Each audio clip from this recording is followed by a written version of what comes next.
భారత సమైక్యతలో 1948 సెప్టెంబర్ 15 తెలంగాణ ప్రాంతం విలీనమైన విషయం తెలిసిందే. ఆనాటి పోరాటాన్ని కొన్ని శక్తులు మతం పేరుతో, కులం పేరుతో తప్పుదారి పట్టించే కుట్రలు చేస్తున్నాయి.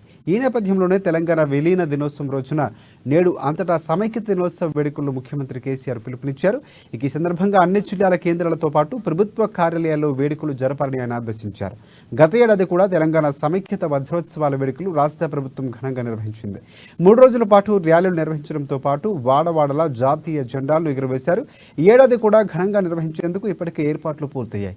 సమైక్యత వేడుకల్లో భాగంగా ఇవాళ ఉదయం 9 గంటలకు నల్గొండ జిల్లా పరేడ్ గ్రౌండ్స్లో శాసనమండలి chairman Gutta Sukhender Reddy, Suryapet police parade గ్రౌండ్స్లో రాష్ట్ర విద్యుత్ శాఖ మంత్రి గుంటకండ్ల జగదీష్ రెడ్డి, యాదాద్రి జిల్లా పరేడ్ గ్రౌండ్స్లో ప్రభుత్వ విప్ గొంగడి సునీత మహేందర్ రెడ్డి జాతీయ పతాకాన్ని ఎగురవేస్తున్నారు.